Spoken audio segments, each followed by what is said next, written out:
নৌকার লাগে আমরা ফাকল নৌকা শেখ হাসিনায় আঙ্গরে অনেক কাপান করছে নৌকার লাগে যেমবে লাগে এমবে দিব রক্ত লাগলে রক্ত দিব যেভাবে লাগে এরা নিতে হইব শেখ হাসিনারে।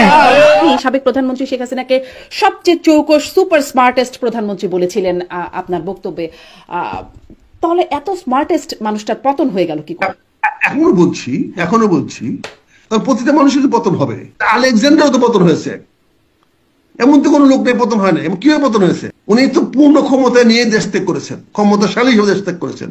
উনি যদি দেশের অমঙ্গল চাইতেন, দেশের মানুষের উপরে যদি গুলি অর্ডার দিতেন, তাহলে কে গুলি করতো না? উনি যদি রক্ত বয়া দিতেন, কেন চীনের এই শি জিনপিং 10,000 ছাত্র মারে নাই, মানে এখনো ক্ষমতায় আছে না?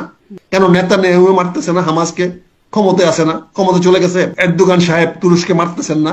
উনি চলে গেছেন। শেখ হাসিনা মারেন নাই, না মেরে উনি যুদ্ধে ক্ষান্ত দিয়ে চলে গেছেন, যা তোরা চালা, আমি স্মার্টেস্ট না হইতো তাহলে 15টা বছর কেমনে থাকলো।